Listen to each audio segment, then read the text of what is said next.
He saved my life, you know. 30 years ago, I was knifed in a bazaar in Calcutta. He carried me to the hospital on his back. Who stabbed you? He did.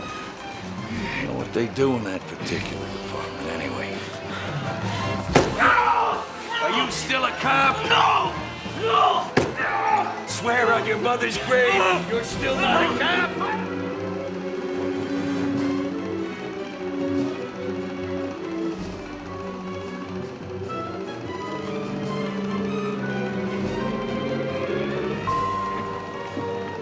Can I not walk up there quick? Oh, look, David, a boot. A boot. Don't hit George, David. I wasn't gonna hit George. Daffodils. They're your favorite flower. How did you get so many? I called everywhere in 5 states. I told them it was the only way to get my wife to marry me. You don't even know me. I have the rest of my life to find out.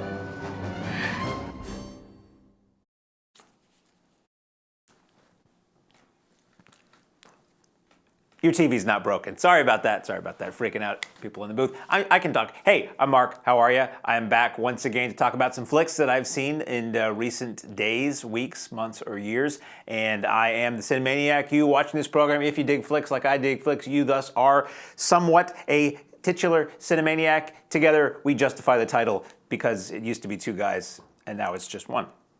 So, speaking of just 1, that's how many movies I saw in the theater this weekend. It was a busy weekend. And I'd seen everything that was playing locally the previous week, and next week, I swear, I'll be talking about a lot more films than just Star Wars, which nobody needs to hear anybody talk about because you're going to go see it or you're not going to go see it anyway. First up, we have a film that is, it's on the art house circuit right now. It's not playing terribly widely. I saw this in NYC at a theater in New York City. It is playing across the country and soon to be on video, I believe. Kino Lorber has this in theaters now, and they're predominantly a video company. They do some theatrical releases. So if you see Kino Lorber putting it in a theater, Kino Lorber will be putting it on video relatively soon. This is a documentary about a woman who spent approximately 30 years recording everything that was on TV, or at least all news programming, on a series of VCRs to the tune of somewhere in the neighborhood of 70,000 videotapes when stop was hit on that last deck. This is the story of this woman, this endeavor, and how her family and colleagues made sense out of all of this. It is Recorder, the Marion Stokes project. This is a film, I'd heard about this discovery, shall we say, of Marion Stokes' collection of videotapes. As the trailer said, and as I said a minute ago, if you tuned in late and you can't rewind, this woman was a social activist. I didn't say that earlier. This woman was a social activist in the Philadelphia area. And she was somebody who believed in the power of media and how we are told what we are told and how we digest what we are told and how it is filtered to us and brought back to us again. And she thought it would be interesting to keep a record of what was shown on the news so that in the future this information would be available to somebody.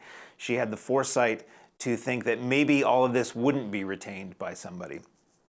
Foresight, mania, hoarding, mission, whatever you want to call it. It's a complicated lady. So basically you see the life story of Marion Stokes up to the point where she starts recording everything when VCRs first come into play. And this is, I think it was the first incidents they keep showing in this film are the Iranian hostage crisis that happened, and this is around 79. She may have gotten the VCR a little bit earlier than that, but basically you see clips from these tapes and you see the history of the world and the US over the course of this period of this woman's project, and interviews with people who knew her chauffeur, her nurse, her son, her ex-husband, her stepchildren, and you see how this benevolent intent of recording everything that's on the news for future generations to be able to see and analyze became all-encompassing. Like, this woman had multiple VCRs in multiple rooms. She was a hoarder to a degree. She hoarded computers and books, and it was all like really intelligent stuff though. and all of these news recordings and masses and masses and masses of tapes. And it became a project not only for her, but the people around her to keep the tapes rolling, keep the tapes rolling. And you see clips of all this, and you see basically evidence as the film goes on that this was not a crazy person. This person had an idea and an agenda and a reason for doing this that kind of has borne itself out as being valid 30 years down the line. Now, this film speaks to me on a few levels.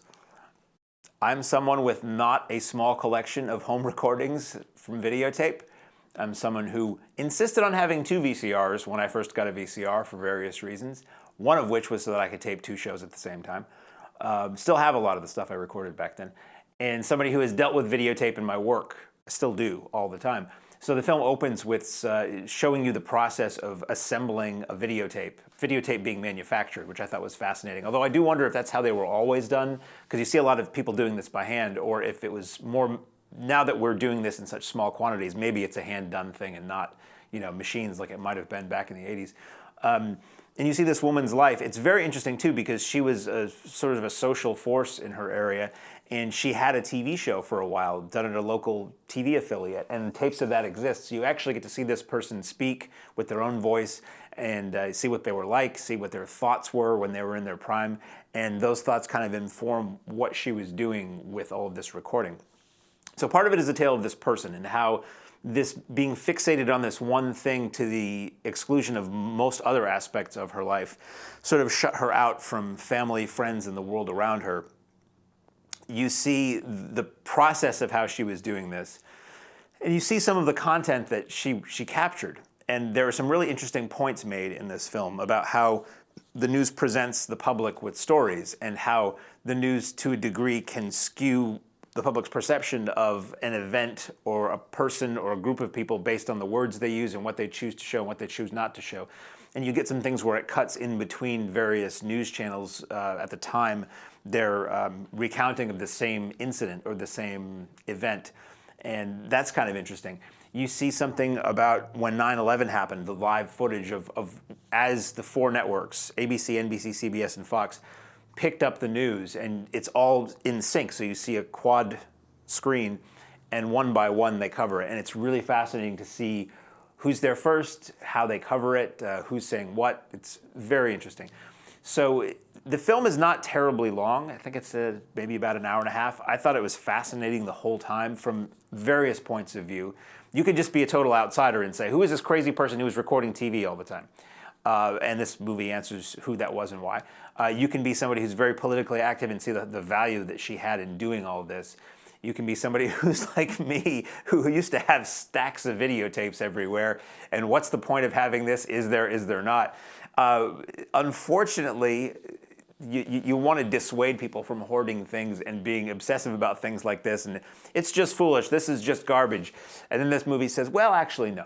No, it's actually pretty good that she did this. And I know that some of the things I recorded from TV back in the 80s, early 90s, because I liked them, you always assume that the people who make these things are going to keep copies of them and make them available in the future. And the answer is no. No, they don't. A lot of times, rare films, rare TV shows, rare longer cuts of movies, lost scenes and things from movies, they wind up found in somebody's closet because the studio didn't bother to keep it. And that's the case here, is that this woman has things that nobody else has and nobody else would ever see again if it wasn't for her preserving it. And it's the history of the world. It's not just, local TV shows, which have their own value as well, as does this. I'd like to think, in 30 years, somebody's going to be found entombed with tapes of this program falling upon them. Anyway, recorded of the Marion Stokes project. It's very, very interesting. I really liked it. It's kind of moving. It's kind of funny. It's fascinating. It's really well shot and put together, utilizing reenactments and vintage photos and vintage footage and the actual footage recorded from these videotapes. If you're like me, this is a movie to see. Now, I don't know how easy this is to see. I would keep your local listings, keep an eye on them. It'll certainly work its way to streaming and video probably within a few months, but I would definitely recommend this as a goodie. That's all I saw in the theater this weekend. Is that all I saw? Yeah, that's all I saw in the theater this weekend. So that's all I'm going to talk about theatrically. We will move on to that which you can see on the home video platform, channel, service, format, whatever. However you see video when you're not in a theater, these are all films available that way in one form or another. First up is one that I wanted to see in the theater. I totally missed it in the theater, and I was able to watch it streaming via the Fandango Now app just the other day, but I believe it's out on disc and video and everything as well.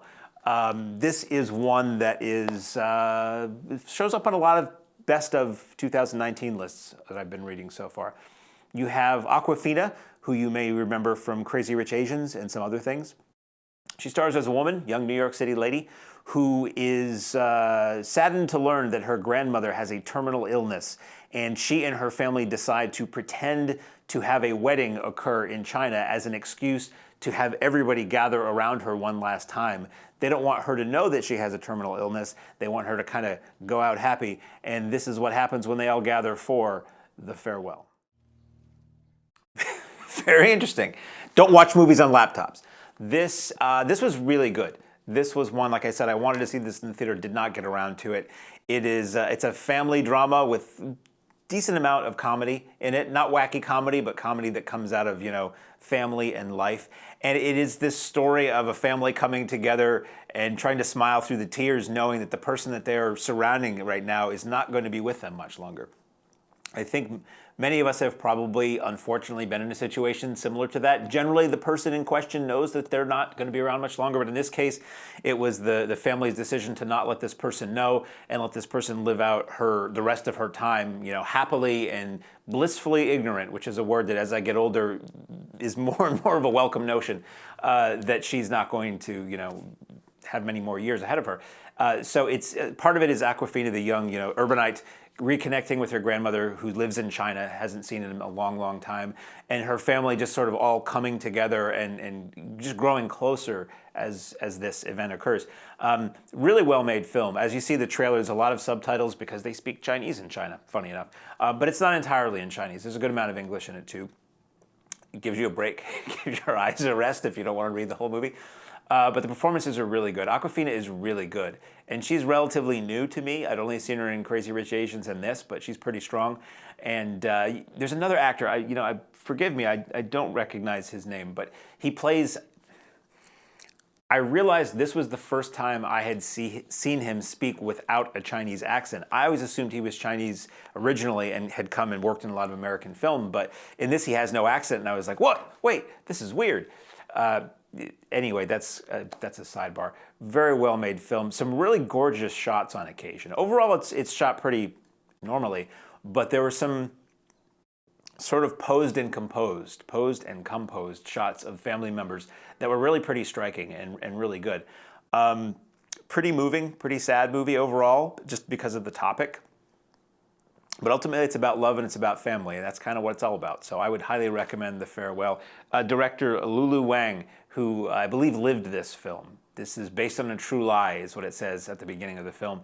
And this, I guess, is something that their family did do. They thought that their grandmother was dying, and they got all together, and it plays out, probably in broad strokes, like the film does. So, The Farewell, it's readily available. You could have stopped me rambling 10 minutes ago and turned it on because it's already out. I'm getting a little late playing catch up on that one.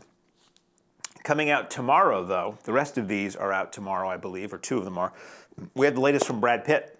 Brad Pitt in space. We have Brad Pitt in space as an astronaut, which is better than a plumber in space, I suppose, unless you need a plumber in space, in which case you need a plumber in space. This is Brad Pitt as a man whose father was also an astronaut. 30 years earlier had gone on an expedition into space and all communication ceased. Nobody knows what happened to him. But now the Earth is threatened by an unseen force or a very seen force. It's threatened by something. It's been a while since I've seen this. I don't remember. It's threatened.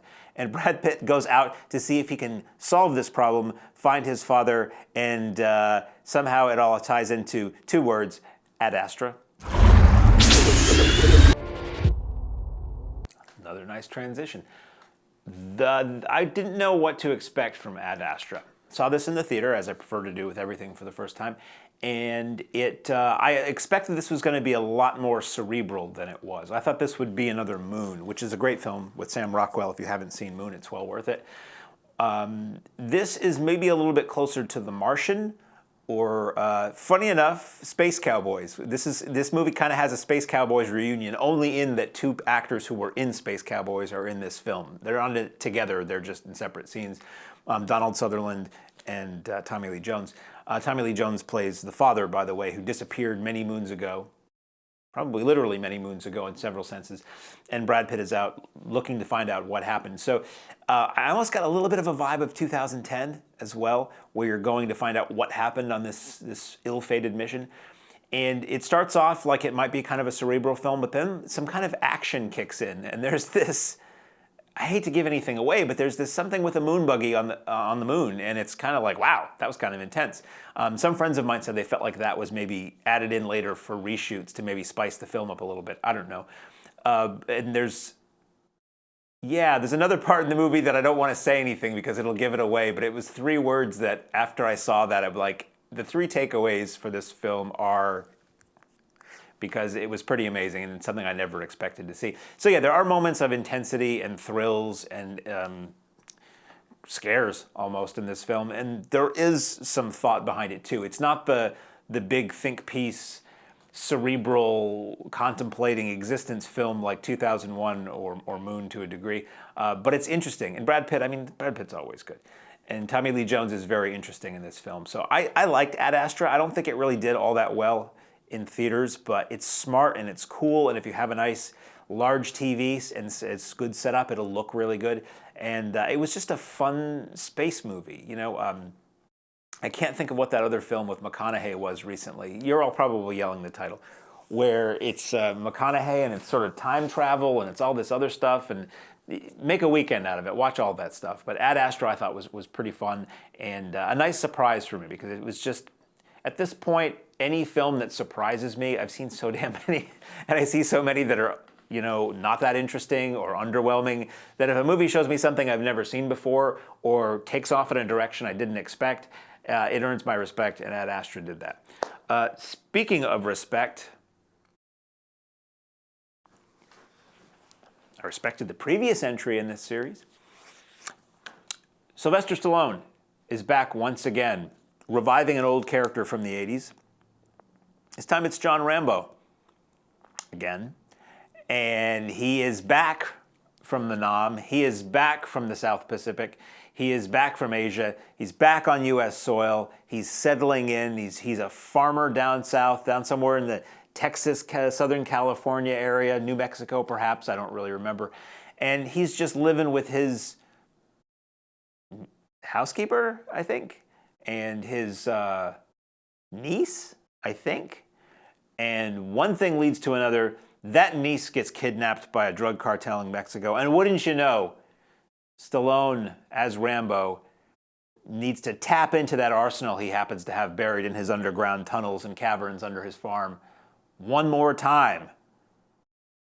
Because this time it's Rambo, Last Blood. Okay, so here's the deal. I have 32 minutes. I'm going to complain about this movie So you had a movie called First Blood back in '85, I believe. That movie was, we have time for the history. That movie was about a Vietnam vet who was back in America. He hadn't really settled in. He had some PTSD issues, and he just kind of hitchhikes his way into a small Pacific Northwestern town where they don't like his kind there. Keep moving, buddy. And they push him a little bit too far. And he snaps and he declares war on the local sort of crooked police force and the town. And they are trying to contain this guy who is trained to be a killing machine, doing what he knows best. And he thinks it's Nam all over again. First Blood's a really good movie. I watched it again a few years ago. Everybody forgets First Blood because they think about the sequel and what came later and this iconic cartoony image that the Rambo character became. But in First Blood, he is kind of not a superhuman guy. He is a very well-trained, muscular soldier who knows what he's doing, and he is doing that, you know, in a place that should be welcoming him back, and they're not. And it taps into some issues that Vietnam vets had at that point, based on a novel. A novel that the original author, he may have tried to distance himself from these movies, but it's based on a book. That movie was popular, And then in, I believe it was 87, could be wrong, believe it was 87, you have Rambo, First Blood Part 2.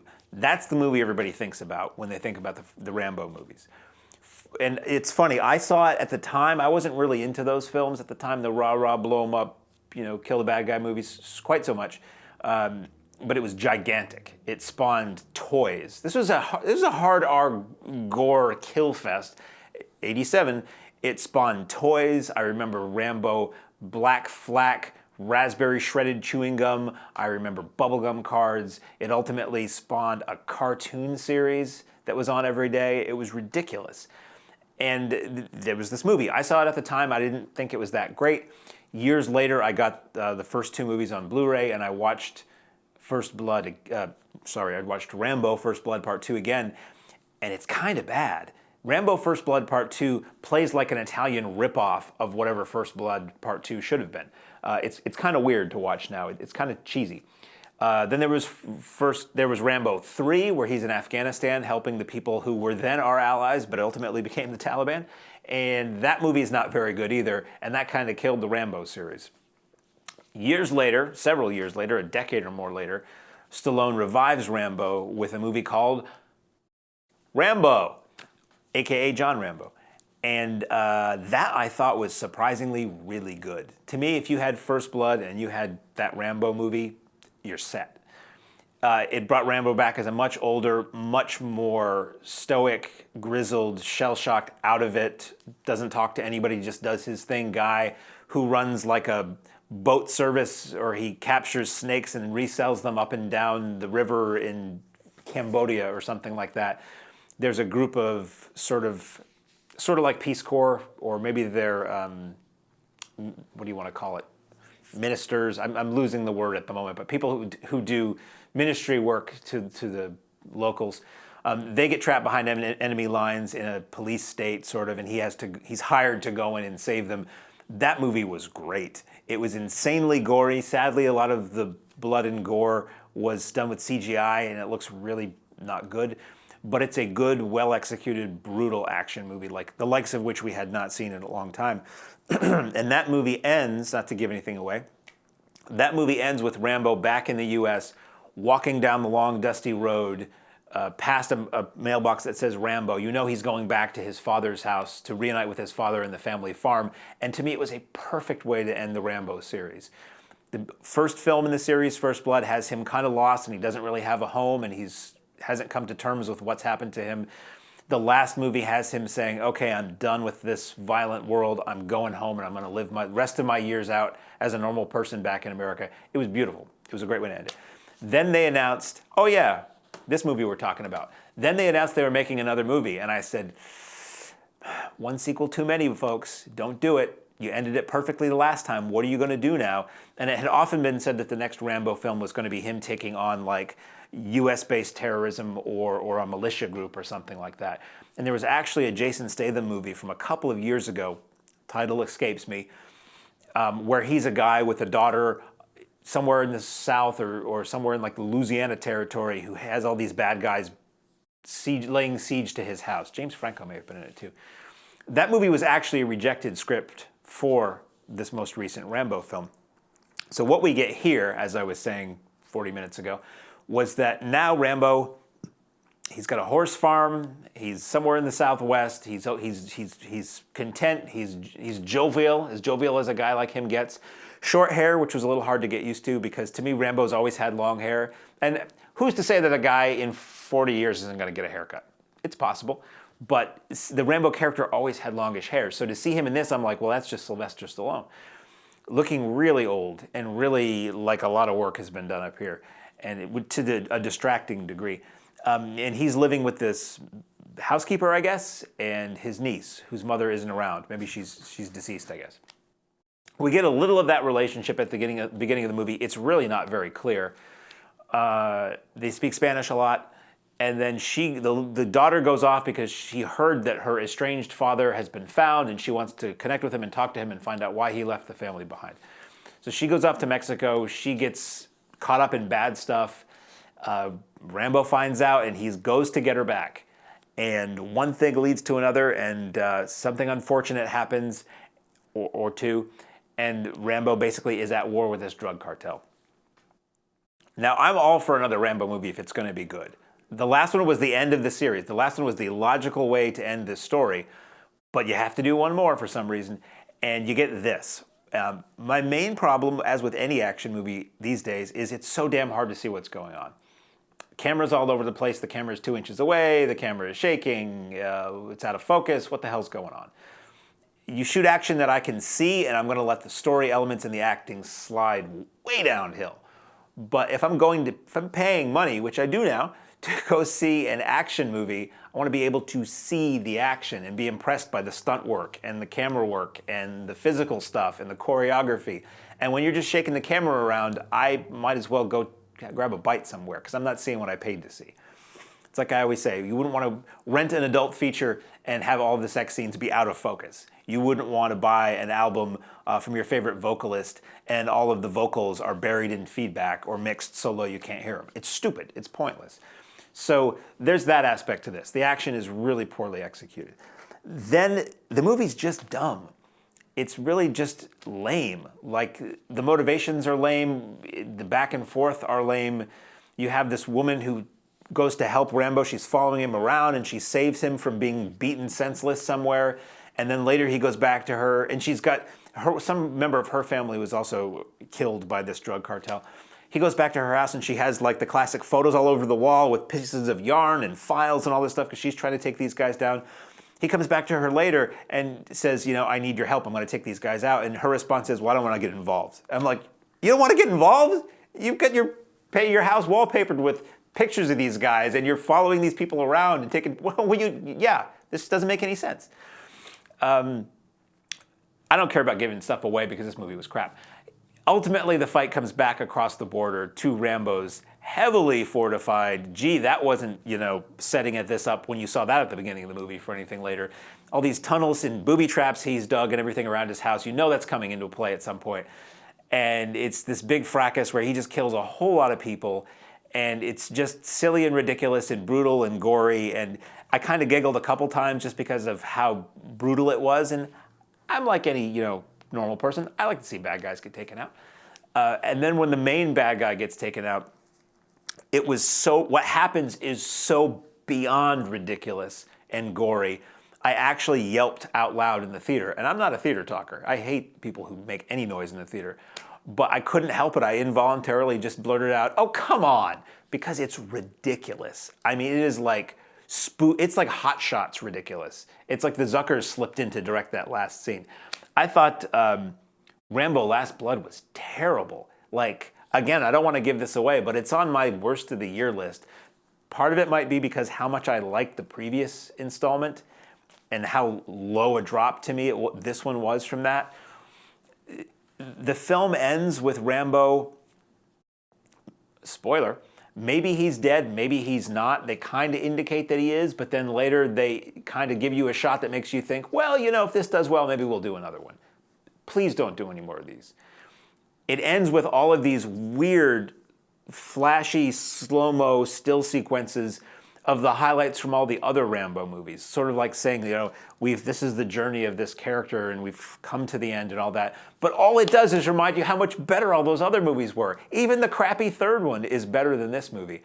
I would really, if you're interested in watching this, you probably will anyway. But if you've never seen the previous Rambo film, I would say just watch that. And if you've never seen any, I would say if you have to, watch the first one because it's really good. Watch the second one so you'll be informed about the movie that was so iconic. And then watch the fourth one because it was really good. And just forget that this thing ever existed because I think everybody else is going to anyway.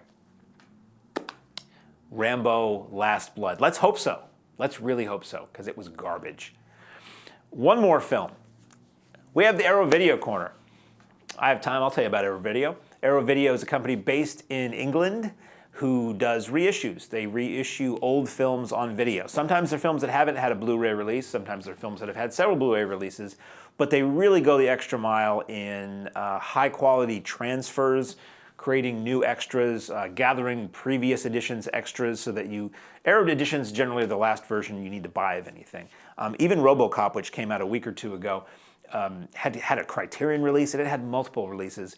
But Arrow put it out and it's just like, throw all the other ones away. Now, maybe if you're a super collector, there are elements, there are little extras or a little behind the scenes or an extra TV spot or something here and there that doesn't get ported over to Arrow and you want to hold on to that, or maybe you like the packaging, or maybe you're a super collector who wants to have every version of something that's come out, like me with Cannonball Run. But generally, Arrow is the last time you need to buy anything. The quality is going to be better than you've ever seen. The extras are going to be voluminous and highly informative, and they're just great. They tend to go with a lot of horror, a lot of foreign action, and increasingly classics, which this movie that we're about to talk about kind of falls into the category of. Let's go over here. We have at least 2 walls in here. We have a film from 1972, directed by George Roy Hill. It is an adaptation of a Kurt Vonnegut novel about a man, I would say a young man, he is occasionally a young man, a man who discovers that he has become unstuck in time. A man who can be in his 60s talking to his wife at the dinner table, and then suddenly he's in his 20s back in World War II talking to his Nazi captors. And then suddenly maybe he's in his 80s on another planet with Valerie Perrine semi-nude in a glass dome on the surface of the moon. Does it make sense to you? Might not if you watch the movie, entitled Slaughterhouse-Five. A book I've heard of. I've heard of a lot of books I've never read. This was never one that, I never read any Vonnegut. It was something that, generally would be assigned to you in high school or college. And when I was in high school and college, I just wasn't assigned it, and I was reading other things. But oftentimes I would see the films based on these books that I should have been reading. And this was one of them. I saw this a long time ago, and I thought it was really interesting. It mostly faded from my memory until I popped this new Blu-ray in last week. This is now out on Blu-ray. This is my last of my Arrow video catch-ups. It's been out for a week or two. Slaughterhouse-Five, again, stars this, it's about this man who was a soldier in World War II, was a prisoner of war in World War II, got into the optometrist industry, married, kids, and basically this is a very non-linear look at this person's life. The notion is that he is unstuck in time. That's how it's explained in the film. So he is you're seeing him in World War II, and then somebody says something, and it sparks a memory, and suddenly he is in his wedding day, and then he's somewhere else in time, and then he's in the far-flung future, where for some reason, I don't recall how well it's explained, but he's kidnapped by aliens, and his fantasy woman in the form of Valerie Perrine is placed there with him so that they can study how male and females mate or interact with each other or something in this weird dome. And it just bops all around in time. It's at the time, I think it was a pretty unique way to see a film and hear a story told, hear somebody's life told. Tarantino has made that pretty commonplace since the 90s of the nonlinear storytelling. This is really well done. It's presented to you as though it's sort of a sci-fi premise where this person's bopping around in time and they don't always have the knowledge. When it bops from being an 80-year-old to being a 20-year-old, they don't necessarily have the memory of all their life from that point backward. It almost feels like you could say, or you could view this as somebody in their elder years with dementia is just losing the linear nature of memory, and their synapses are just bursting here and there, and they're just jumping back and forth through memory. That's kind of how I was taking it for a lot of the film until it got to the outer space Valerie Perrine dome period of it.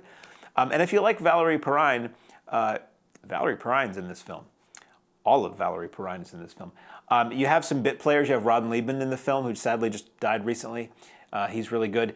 And it's kind of got it's whimsical at times, but overall it has sort of a melancholy tone to it. Like this is the reflection of somebody looking back on their life with a little bit of sadness at not always the best moments of their lives, but the ones that were most impactful and jarring.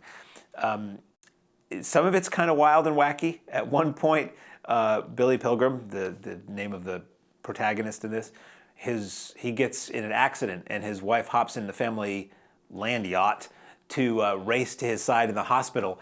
And there's some stunt work involved. It's kind of comedic. The outcome is not terribly comedic, but it's kind of comedic here and there. This looks gorgeous. It's Arrow, so the transfer is just beautiful. There's a few extras. I didn't really get to delve too deeply into the extras on this, so I can't really speak on those, but there are some about, about the film itself, its context in as far as time travel movies, as far as, Vonnegut and how the novel translates to film, some interviews with some historians on that. And I look forward to getting back in and looking into that because it was a really fascinating movie. I really, really liked Slaughterhouse-Five. I've not seen it in forever. Apparently, it's a relatively faithful adaptation of the book, too, which, again, I wouldn't know not having read it. But if you are somebody who has read the book, it might be interesting to check this movie out. 1972. Looks like 1972, although most of it is set in the past. Most of it is set in the 40s through the 60s. I think 1972 is only represented very, very briefly in the film, and then you have what is then the future, where it's that space dome with Valerie Perrine. Slaughterhouse-Five, kind of surprised to see Arrow put this out, but then again, I shouldn't be surprised at anything. They put out RoboCop, they put out Fish Called Wanda, they put out noir films, and they put out Herschel Gordon Lewis movies. So, whatever they deem worthy of release, I like the movies more often than I don't, and the presentations are killers. So why would you not want the Arrow version of Slaughterhouse-Five? That's all I have on my list to talk about, but there are a couple other things I will talk about. We have a Facebook page. You are possibly watching us on Facebook right now. We stream the show live as I record it on Mondays at around 1:30 p.m. Eastern Time. To Facebook, so everything goes out live. So if I swear, or if there's a technical gaffe, or anything that we might cut out, or if there's accidental profanity, gore, or nudity in a trailer that we cut out for broadcast and YouTube, you actually will see it streaming here. And it records to Facebook as we do this. So this is an archive. Since we've started doing this, you can go back and watch previous episodes of the show if you want to for some reason, and they live there. We also have a YouTube channel. If you look up the Cinemaniacs and my name, there's other shows called the Cinemaniacs, but there's only one Cinemaniacs, frankly, isn't there? Shows minus the trailers, because I have to cut them out for YouTube. Those live on YouTube, going way back to when it was two guys doing this show. Also on the Facebook page, I post and I share interesting film articles, interesting articles about happenings and screenings and sales. I just posted one today. MVD, who gives us the Arrow films to talk about, is having this huge Arrow sale today as I tape this. And the prices are ridiculous. It's like $40 Blu-rays for $10. I'll be buying some after we stop recording the show today. So anyway, Facebook page is worth looking at if you have questions, if you have comments, if you have suggestions, anything. It's managed by me, so I see it all and I do it all however meagerly I do it. One other movie to talk about, because I have 8 minutes, and why not? Why stiff you on 8 minutes? Dirty joke, but I won't make it. I went to the Nighthawk Cinema in Williamsburg, Brooklyn, this weekend on Thursday night for the first time to see a film series that's been going on for years that I've always wanted to go to, called The Deuce, which is basically a tribute to the old 42nd Street Grindhouse theaters from the, they were around well before the 60s and 70s, but most people who like trashy movies like me think of that in their 60s to 80s form, where they were showing exploitation, horror, kung fu, martial arts, action, all sleaze stuff. And they basically will show a film from that era. They will pick, original ads from when the film played. They'll tell you what the film played with. They'll tell you what else was playing on that street. And they have somebody who does a little bit of a Barker spiel pitch about the theater itself, because there was a set number of theaters. They each had a certain kind of movies they ran. They each had their own character and characters that lived in and around them. And this event is it's a cultural event that I went to on Thursday night. And they do prize giveaways. They give you the history of the movie you're about to see and the actors in that movie. And it's kind of silly and it's kind of raucous. And it's a smallish theater that has a bar and a restaurant attached to it. And they serve food, which was really good. And the movie I went to see was Ski Party. Don't have a trailer. This was sort of late in the Beach Party game, the AIP, American International Pictures, if you don't know, the Frankie Avalon and Nat Funicello Beach Party movies, which a lot of people dismiss as dumb fluff. I like them because I grew up watching them on Boston's Channel 56 in the late 70s into the early 80s. They would be Saturday afternoon, Sunday afternoon fodder. And they're really silly and wacky musicals. they always play sort of like a Mad Magazine parody come to life. Wacky asides, ridiculous stuff that make no sense, strange guest stars, musical numbers. I mean, for God's sake, Beach Blanket Bingo is one of the subplots is about a guy in love with a mermaid. And Ski Party was taking the people off the beach and onto the slopes. So you have Frankie Avalon, and that has a cameo in it, and Dwayne Hickman, who people know as Dobie Gillis. And there are these two guys who are trying to make time with some ladies from the beach who all go onto a ski vacation, and they wind up pulling a Buffy and Hildegard. They wind up pulling a Some Like It Hot and going in drag to try to infiltrate the female ranks. And I don't remember how they think they're going to make time with ladies that way. But anyway, I had never seen it on the big screen. The Nighthawk Deuce series ran a 35mm print that looked pretty darn good of this film. And in all of its CinemaScope glory, there was Frankie and Dwayne in drag, and Polar Bear on skis yodeling, and Robert Q. Lewis, and all kinds of silliness. And I had a good time. This is not technically a good movie, not the best of the Beach Party movies by a long shot. It was toward the end. They at the end of the movie, they say, coming soon, watch for Cruise Party. Never happened. But I thought it was fun and silly. And I would have to say, I was really impressed with the audience. I expected that this would be a bunch of Brooklyn hipsters laughing at rotary phones and tall hair and people singing and being squeaky clean. And everybody was quiet. They laughed at the funny parts. They laughed at a couple, just goofy, laughable things as viewed through modern eyes. But overall, everybody was like, they behaved, which is something that drove me away from seeing screenings in Boston, because all the crowds there would just be too cool for these movies. Like, they went there to laugh at everything and hate on everything, and I always find it really annoying, but this crowd was really good. And they did prize giveaways at the end, and people hung out and chatted, and it was interesting. I would look forward to going back again. It's a monthly series. I think they said they've done 76 of these, and this was an anniversary for them. And I don't recall what's up next, but they show interesting things. I mean, hell, if they're going to show Ski Party at 10 o'clock on a Thursday night in Brooklyn, it's worth showing up for.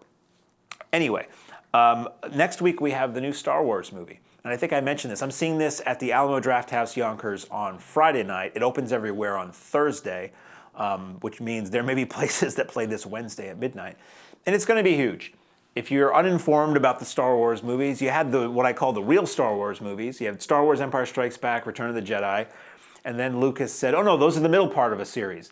And then we went back and we had Phantom Menace, Attack of the Clones, and Revenge of the Sith. And now we jump forward, we leapfrog over the original Star Wars movies to some films that are set after that trilogy. And we had, God, what were they? The Force Awakens, The Last Jedi, and now The Rise of Skywalker, which have involved the original Star Wars cast to a degree. So you had Carrie Fisher, Mark Hamill, I don't know that Peter Mayhew was in any of these. Anthony Daniels and Harrison Ford were in some of these films going alongside the younger, hotter cast, the new cast. And I've not really been a fan of the prequels. The prequels at the time were cool to see because, hey, we're getting new Star Wars movies, and they kind of feel like Star Wars movies, and they feel like they're in that world. But ultimately, I was just like, yeah, I don't really care about those. And then we had these new movies, and I was looking at them thinking, man, these are going to be great. They can go anywhere. They can do anything they want. And they're kind of just remaking the old ones.